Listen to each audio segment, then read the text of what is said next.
ओम शांति। आज 28 सितंबर 2020 के बाप दादा के मधुर महावाक्य सुनेंगे। बाबा बच्चों को ये बता रहे हैं कि तुम बच्चे सारी दुनिया के मित्र हो, क्योंकि शिव बाबा सर्वात्माओं के पिता हैं, रहमदिल हैं, दयालु हैं, कृपालु हैं। तो शिव बाबा के बच्चे सारी दुनिया से मित्रता रखते हैं, किसी से भी तुम बच्चों की शत्रुता नहीं होनी चाहिए। और जब सारे मित्र हैं तो सबको सहयोग देना है। दूसरी बात बाबा ने कही कि तुम बच्चों को सदा ये नशा रहना चाहिए कि सारी दुनिया से विकारों की अग्नि को बुझाने वाले तुम बच्चे फायर ब्रिगेड हो। तो तुम्हारा काम ही यही है। इसलिए तुम ये नहीं कह सकते हो कि इस दुनिया में लोगों के अंदर बहुत विकार हैं, बहुत गंदगी है, बहुत कमज़ोरियां हैं। हाँ, वह तो हैं ही, परंतु अपने कार्य को याद करते हुए अपने कार्य पर तत्पर रहना है। तीसरी बात आज बाबा बहुत इम्पॉर्टेंट ये बता रहे हैं कि तुम बच्चे आपस में छोटी बड़ी किसी भी बात के कारण रूठ करके बाबा की डिससर्विस मत करो। अपनी कमज़ोरी को दूसरों के आगे नहीं दिखाओ। जब बाबा की डिससर्विस कर लेते हैं तो बहुत बोझ चढ़ जाता है।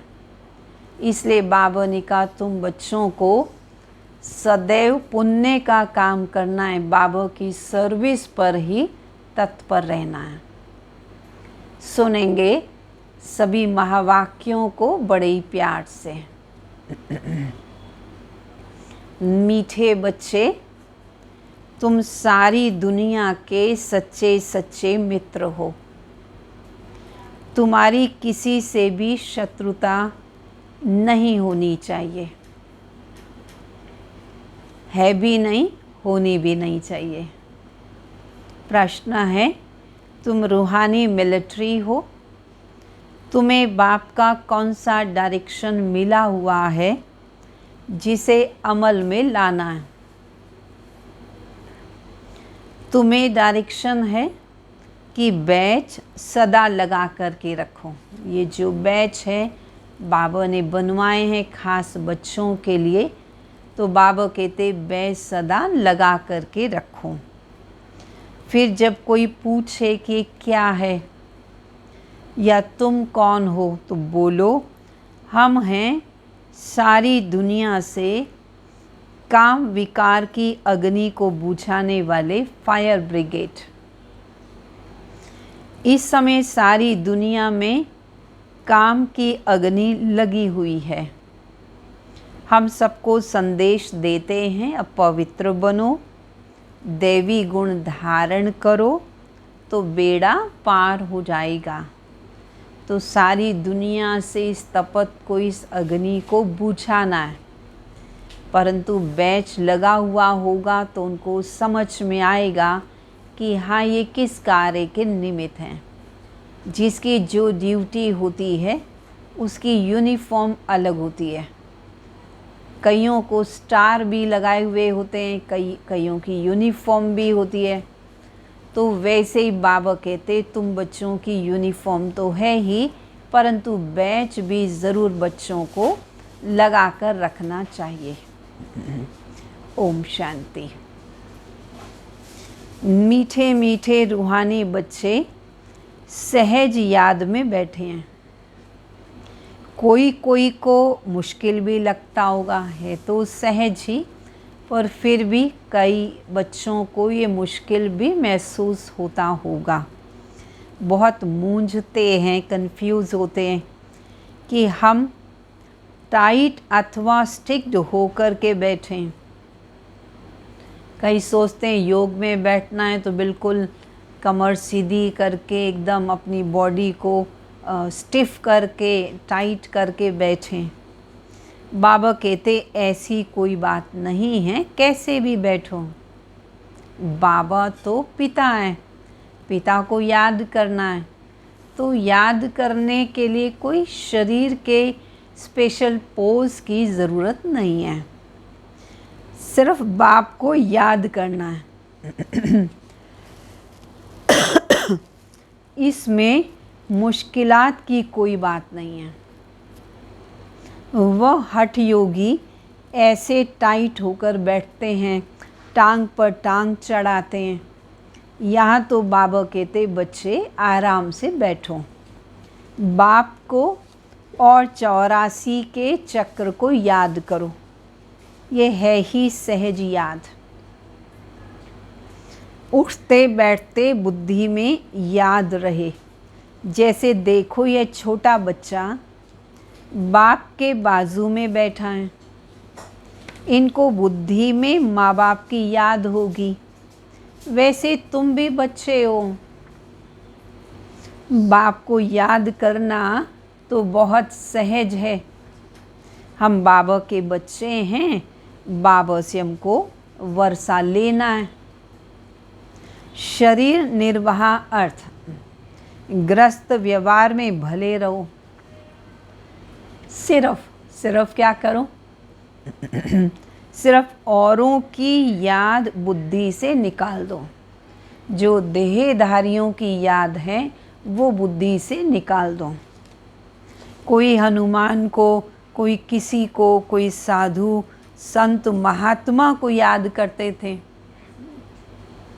बाबा कहते वह याद छोड़ देनी है, देहधारियों को याद करना छोड़ देना है।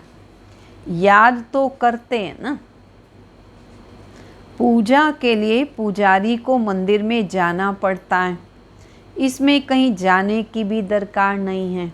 कोई भी मिले तो बोलो शिव बाबा का कहना है मुझ एक बाप को याद करो।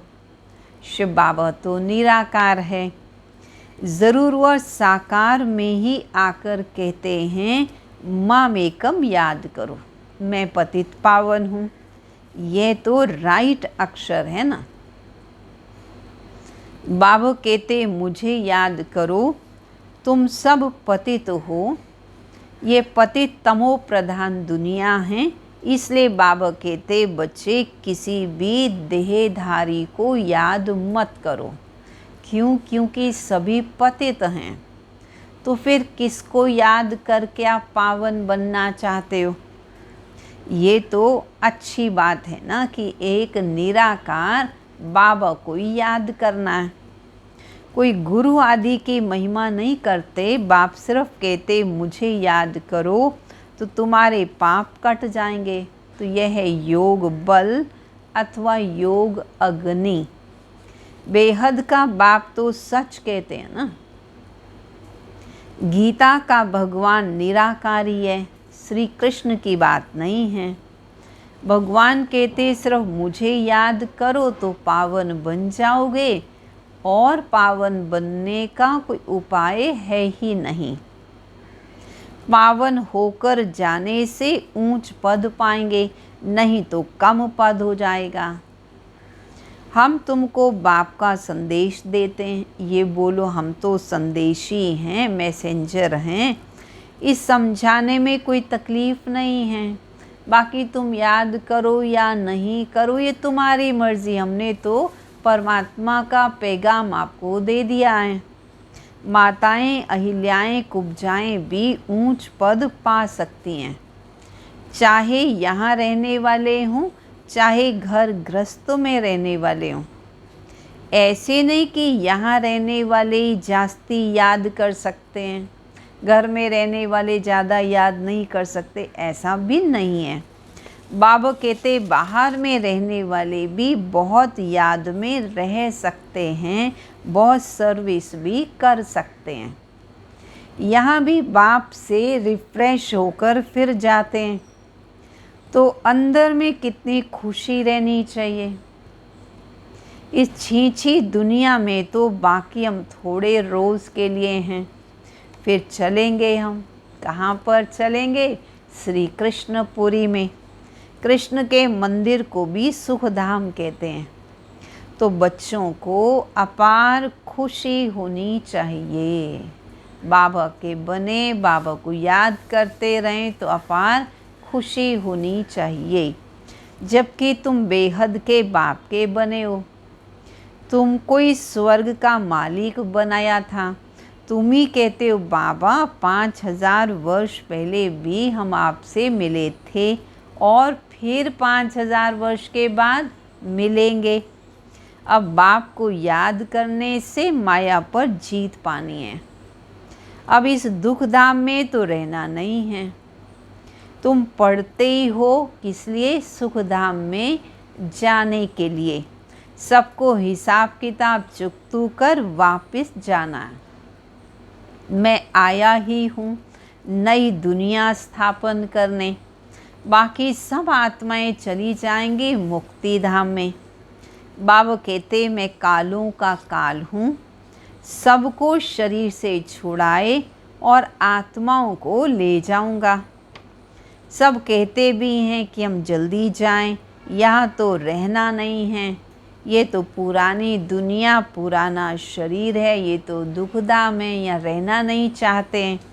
तो अब बाबा कहते मैं सबको ले जाऊंगा, छोड़ूंगा किसी को भी नहीं। तुम सबने बुलाया ही है कि हे पतित पावन आओ। भले याद करते रहते हैं परंतु अर्थ कुछ भी समझते नहीं। पतित पावन की कितनी धुन लगाते हैं, फिर कहते हैं रघुपति राघव राजा राम। अब शिव बाबा तो राजा बनते नहीं, राजा ही करते नहीं, उनको राजा राम कहना रॉन्ग हो गया। माला जब सिमरते हैं तो भी राम राम कहते हैं, उसमें भगवान की याद आती है। भगवान तो है ही एक शिव।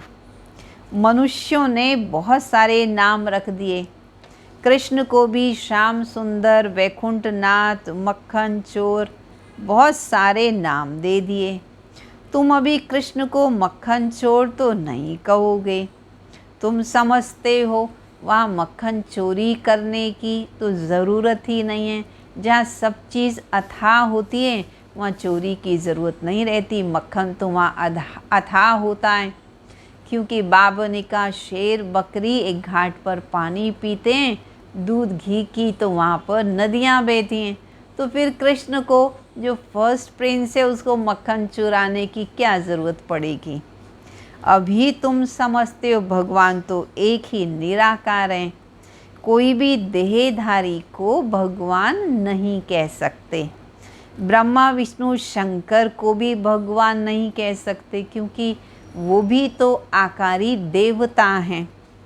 फिर मनुष्य जो 5 तत्वों से जिनका शरीर बना, जो विकारों से उत्पन्न हुए, भला उन मनुष्यों को भगवान कैसे कह सकते हैं।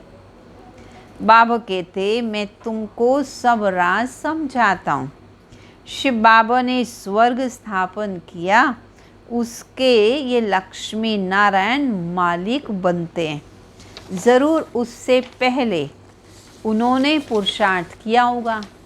अभी लक्ष्मी नारायण ने राज्य पाया तो बिना पुरुषार्थ के तो राज्य नहीं पाया होगा, और पुरुषार्थ ज़रूर पहले किया होगा। हाँ, बाबा समझा रहे हैं पुरुषोत्तम संगम युग पर लक्ष्मी नारायण की आत्मा ने भी पुरुषार्थ किया और फिर भविष्य में लक्ष्मी नारायण पद को प्राप्त किया। उसको कहा जाता कलयुग अंत, सतयुग आदि का संगम युग। यह है पुरुषार्थ का युग, यह है कल्प का एक ही बार आने वाला युग, पुरुषोत्तम संगम युग। मनुष्यों ने फिर युगे युगे कह दिया। अवतार नाम भी भूल फिर भगवान को ठिक्कर भीतर कण कण में कह दिया। यह भी है ड्रामा। जो बात पास्ट हो जाती है उसको कहा जाता है ड्रामा। कोई से झगड़ा आदि हुआ, हो गया, पास हुआ, अब उसका चिंतन नहीं करना है, हो गई बात, ख़त्म हुई। अच्छा, किसी ने कम बोला, किसी ने ज़्यादा बोला, तुम उनको भूल जाओ। कल्प पहले भी ऐसे ही बोला था, याद रहने से फिर बिगड़ते रहेंगे, रूठते रहेंगे। वह बात फिर कभी भी तुम बोलो मत। तुम बच्चों को तो सर्विस करनी है ना। अगर इन छोटी छोटी बातों को याद रखते रहेंगे तो फिर सर्विस कैसे करेंगे। सर्विस में कोई विघ्न नहीं पड़ना चाहिए, सर्विस में कमज़ोरी भी नहीं दिखानी चाहिए। शिव बाबा की सर्विस है ना, उसमें कभी भी ज़रा भी ना नहीं करनी चाहिए, नहीं तो अपना पद भ्रष्ट कर देंगे। बाप के मददगार बने हो तो पूरी मदद देनी है। बाप की सर्विस करने में ज़रा भी धोखा नहीं देना, कभी भी ना नहीं कहनी, हमेशा हाँ जी कहना है। फिर हाँ जी कहकर उस पाठ को पक्का भी करना, निभाना भी है, पैगाम सबको पहुंचाना ही है। बाप कहते हैं म्यूज़ियम आदि बनाओ, ऐसे ऐसे म्यूज़ियम बनाओ, ऐसे ऐसे नाम रखो जो मनुष्य नाम देख करके ही हैरान हो जाएं, खुश हो जाएं और प्रवेश कर लें। नई चीज़ होती है तो देखना चाहते हैं, मनुष्य नई चीज़ देख करके आकर्षित होते हैं। आजकल बाहर से आते हैं भारत का प्राचीन योग सीखने। अब प्राचीन अर्थात पुराने से पुराना, वह तो भगवान का ही सिखाया हुआ है ना, जिसको 5000 वर्ष हुए। सतयुग त्रेता में तो कोई योग होता नहीं, जिसने सिखाया वो तो चले गए। सिखाया शिव बाबा ने, शिव बाबा तो परम धाम चले गए। फिर जब 5000 वर्ष बाद आए तब आकर राजयोग सिखाएं। प्राचीन अर्थात 5000 वर्ष पहले भगवान ने सिखाया था, वही भगवान फिर संगम पर आकर राजयोग सिखलाएंगे, जिससे पावन बन सकते हैं। इस समय तो तत्व भी तमो प्रधान है, पानी भी कितना नुकसान कर देता, पानी भी कितना गंदा मिलता है। उपद्रव आदि होते ही रहते हैं इस पुरानी दुनिया में, नुकसान करते ही रहते हैं, दुख देते रहते हैं। सतयुग में उपद्रव की बात नहीं है, वहाँ तो प्रकृति दासी बन जाती है। यहाँ पर प्रकृति दुश्मन बनकर दुख देती है। इन लक्ष्मी नारायण के राज्य में तो दुख की कोई बात ही नहीं थी, सतयुग था, स्वर्ग था। अभी फिर वह स्थापन हो रहा है। बाप प्राचीन राजयोग सिखा रहे हैं, फिर 5000 वर्ष बाद सिखाएंगे। जिसका पार्ट है वही बजाएंगे। बेहद का बाप भी पार्ट बजा रहे हैं। बाप कहते मैं इनमें प्रवेश कर स्थापना कर फिर मैं चला जाता हूँ। हाहाकार के बाद फिर जय जयकार हो जाती है, पुरानी दुनिया ही खत्म हो जाएगी। इन लक्ष्मी नारायण का राज्य था तो पुरानी दुनिया नहीं थी, तब तो नई दुनिया थी। 5000 वर्ष पहले की बात है, लाखों वर्ष की बात तो हो ही नहीं सकती। तो बाबा कहते और सब बातों को छोड़ इस सर्विस में लग जाओ। दुख की बातें भी बहुत हैं, उपद्रव की बातें भी बहुत हैं, पर इन सब बातों को छोड़कर बाबा की सेवा में लग जाओ। अपना कल्याण करो, सेवा करेंगे तो अपना भी कल्याण होगा, दूसरों का भी कल्याण होगा। रूठ कर सर्विस में धोखा नहीं देना चाहिए। अभी रूठ गए तो कहेंगे मैं नहीं करता सर्विस, मैं नहीं जा रहा, मैं नहीं समझाऊंगा।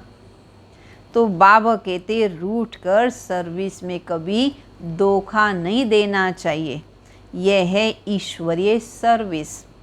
माया के तूफान बहुत आएंगे, परंतु बाप की ईश्वरीय सर्विस में तुम्हें कभी भी धोखा नहीं देना चाहिए। बाप सर्विस अर्थ डायरेक्शन तो देते रहते हैं। मित्र संबंधी आदि जो भी आए, सबके सच्चे मित्र तो तुम हो।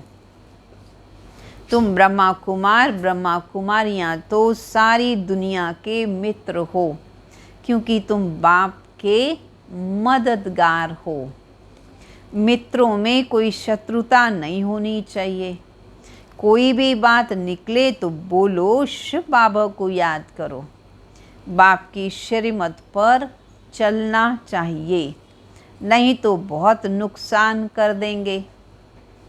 ट्रेन में तुम आते हो, वहाँ तो सब फ्री हैं, उस समय तो कोई कामकाज नहीं करना होता है। सर्विस का बहुत अच्छा चांस मिलता है ट्रेन में। बैच तो बहुत अच्छी चीज़ है, हर एक को लगा कर रखना चाहिए। कोई पूछे कि आप कौन हो, किस लिए बैच लगाया है, तो बोलो हम हैं फायर ब्रिगेड। जैसे वह फायर ब्रिगेड होते हैं आग को बुझाने के लिए। तो इस समय सारी दुनिया में काम अग्नि में सब जले हुए हैं। अब बाप कहते काम महाशत्रु पर जीत पाओ। बाप को याद करो, पवित्र बनो और दैवी गुण धारण करो तो बेड़ा पार है। ये बैच श्रीमत से ही तो बने। बहुत थोड़े बच्चे हैं जो इस बैच पर सर्विस करते हैं। बाबा मुरलियों में कितना समझाते रहते हैं। हर एक ब्राह्मण के पास ये बैच होना चाहिए। कोई भी मिले उनको इस पर समझाना है, बताना है कि यह है बाबा, इनको याद करना है। हम फिर साकार की कोई महिमा नहीं कर रहे, साकार को याद करने के लिए नहीं कह रहे। सर्व का सद्गति दाता एक ही निराकार शिव बाबा है, उनको ही याद करना है। याद के बल से तुम्हारे पाप कट जाएंगे, फिर अंत मते सो गति हो जाएगी, दुखधाम से छूट जाएंगे, फिर तुम विष्णुपुरी में आ जाओगे। कितनी बड़ी खुशखबरी है ये। खुशखबरी तो सबको सुनानी है।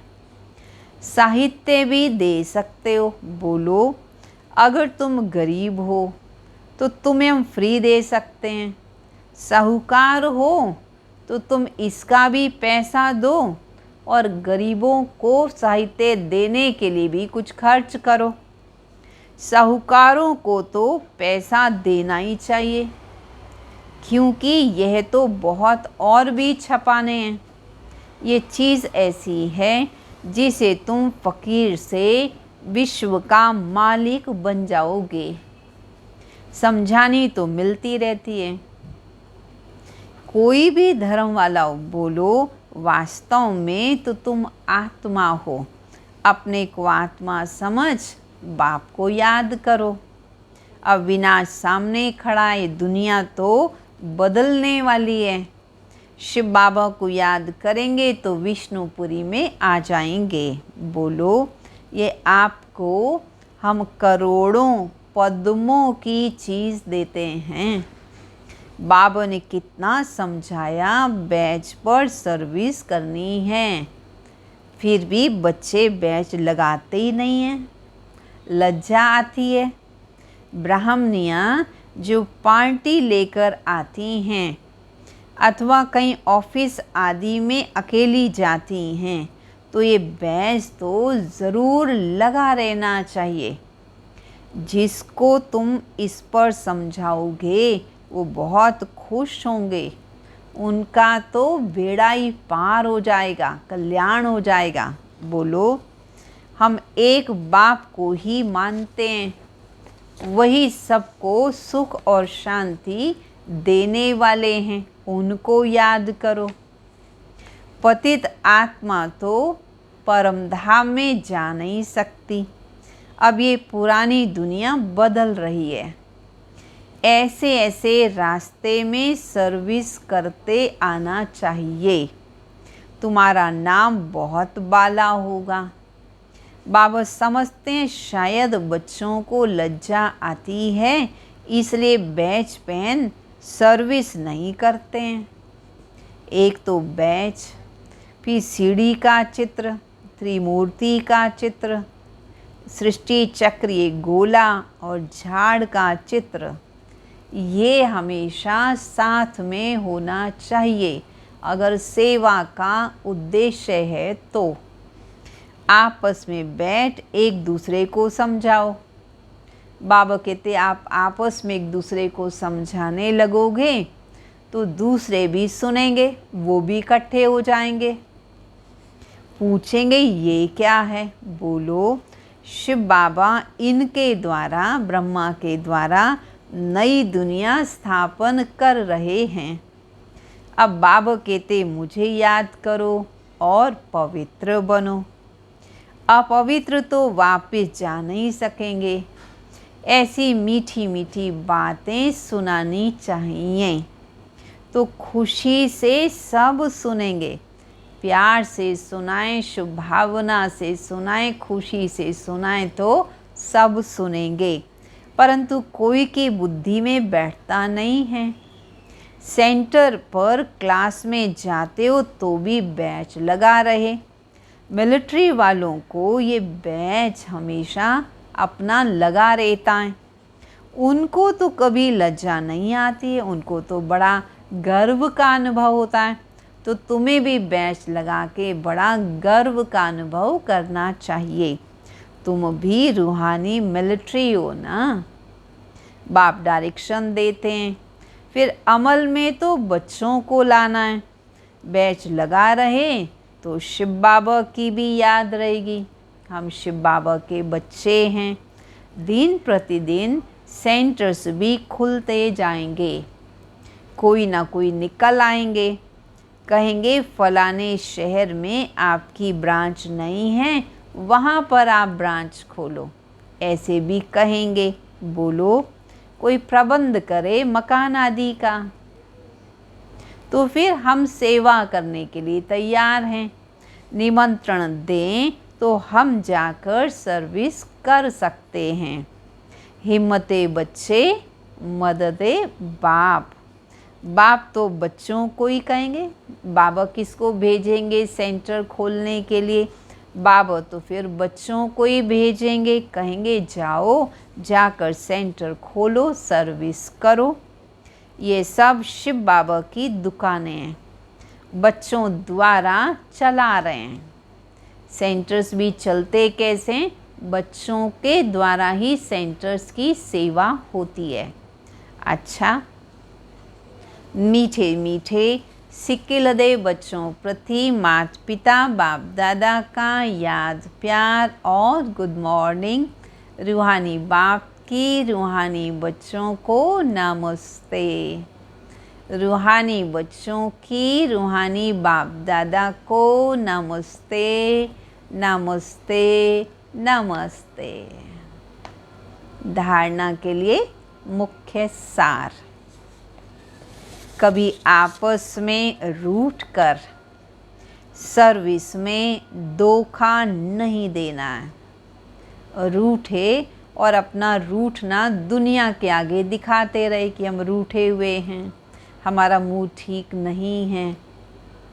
ऐसे बच्चे औरों के आगे दिखाते हैं। बाबा कहते इससे तो डिसर्विस हो जाती है। विघ्न रूप कभी भी नहीं बनना है। अपनी कमज़ोरी नहीं दिखानी है। अगर कोई बात हो भी गई उसे खुद ही समझ कर के अपने आप को समझा के ख़त्म कर देनी है। दुनिया के आगे वो बात नहीं आनी चाहिए। बाप का पूरा पूरा मददगार बनना है। दूसरा है, कभी किसी से झगड़ा आदि हो गया, पास हो गया, उसका फिर चिंतन नहीं करना है। किसी ने कम बोला, किसी ने ज़्यादा बोला, परंतु तुम उन सबको भूल जाओ। कल पहले भी ऐसे ही बोला था, ये बात फिर कभी भी बोलो नहीं। बात को बढ़ाओ मत, क्योंकि अगर अब बढ़ाएंगे तो फिर अगले कल्प के लिए भी बात बढ़ जाएगी। उसको वहीं पर ही फुल स्टॉप लगा दो। वरदान। बीती हुई बातों को रहमदिल बन समाने वाले शुभ चिंतक भव। बीती हुई बातों को रहमदिल बन समाने वाले शुभ चिंतक भव। यदि किसी की बीती हुई कमज़ोरी की बातें कोई सुनाए तो शुभ भावना से किनारा कर लो। व्यर्थ चिंतन या कमज़ोरी की बातें आपस में नहीं चलनी चाहिए, नहीं करनी चाहिए। बीती हुई बातों को रहमदिल बनकर संभालो, समाकर शुभ भावना से उस आत्मा के प्रति मनसा सेवा करते रहो। भले संस्कारों के वश कोई उल्टा कहता है, उल्टा करता है या सुनता है, उसे शुभ भावना से परिवर्तन कर दो। 1 से 2 तक, 2 से 3 तक ऐसे व्यर्थ बातों की माला न बन जाए, ऐसा अटेंशन रखना अर्थात शुभ चिंतक बनना। स्लोगन: संतुष्ट मणि बनो तो प्रभु प्रिय, लोकप्रिय और स्वयं प्रिय बन जाएंगे। संतुष्ट होंगे तो अपने आप को भी अच्छे लगेंगे, दूसरों को भी अच्छे लगेंगे और दुनिया को भी अच्छे लगेंगे। अच्छा, ओम शांति। चलेंगे बाबा की याद में।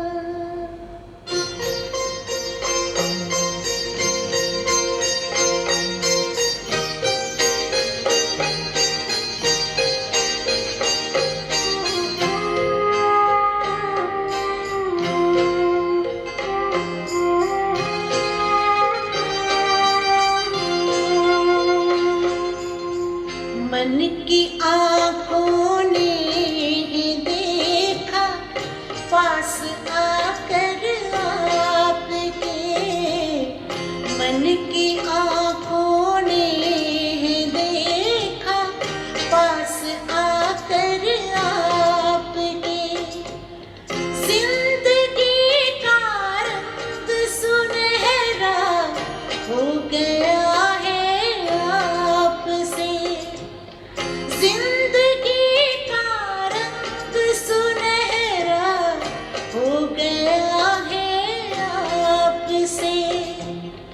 मन की